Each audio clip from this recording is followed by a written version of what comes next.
여러모로 풍전등화 상황이라고 할 수 있는 이준석 대표.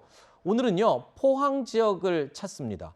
그런데 공교롭게도 이준석 대표를 비토했던 김정재 의원의 지역구인데, 글쎄요, 이건 뭐 어떤 의미가 있는 걸로 해석을 하면 됩니까? 그러니까 작년에 이준석 대표가 윤석열 그때 후보였죠. 이제 그쪽과 좀 갈등을 하면서 잠행에 들어갔고, 그때 이제 부산을 거쳐서 아마 이제 울산에서 다시 이제 회합하고 이제 타결이 됐었습니다. 그랬을 때 이제 부산이 그때 이제 장제원 의원 지역구에 이제 사무실을 갔었죠. 장제원이 없을 때. 그래서 마치 무슨 시위 방문하듯이 갔었습니다. 네. 그래서 이번에도 포항인 김정재 의원 지역입니다.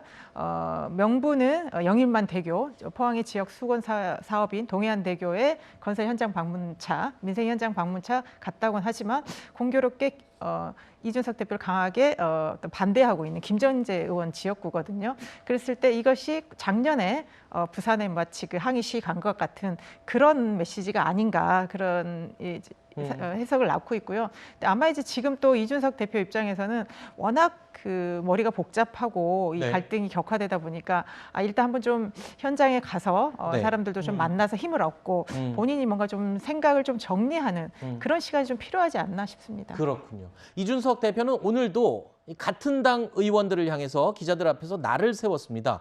장제원 의원과 가까운 안철수 의원을 간장에 빗댄 데 이어서 오늘은 평생 그렇게 살아라라고 비꼬았습니다. 본인이 주도하는 혁신위를 비판했던 김정재 의원에 대해서도 노골적으로 불쾌감을 드러냈습니다.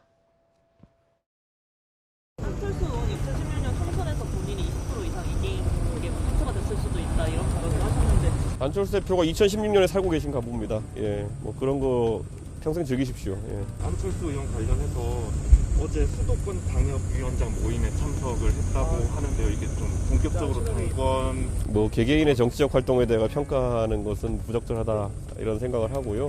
뭐 오늘 여기 연평해전 제2연평해전 전승 20주년 기념으로 왔으니까 그 얘기나 해야겠다. 이거 해서 네.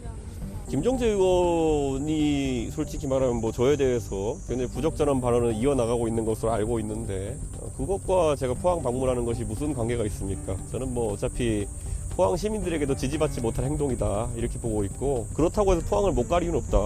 김정재 의원이 무슨 포항 영주도 아니고.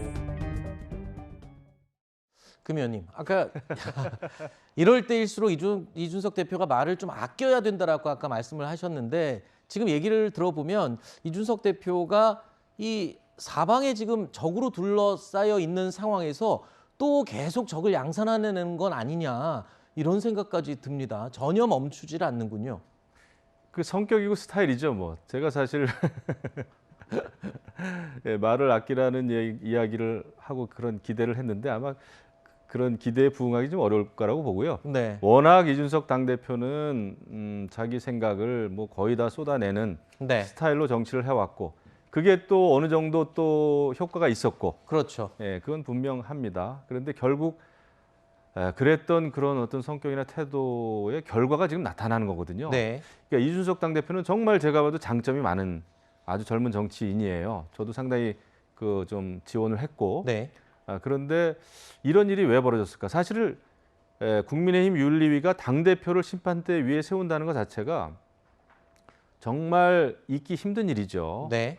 그것이 결국은 많은 정치인들과의 그런 갈등, 음. 그런 결과가 아닌가 저는 생각이 돼요. 어떤 이번에 물론 뭐 성상납 의혹, 또 여러 가지 뭐 증거 인멸 의혹 이런 것 때문에 윤리위가 심판대에 세우긴 했습니다마는, 보통의 경우라면은 당대표를 그렇게 심판대에 세우질 않죠. 그래서 앞으로는 이런 일이 좀 없었으면 좋겠고요. 네. 이거 위기입니다. 어쨌거나 그 당대표도 이 위기가 왜 왔는지에 대해서는 깊은 성찰이 좀 있어야 돼요. 예. 네. 알겠습니다.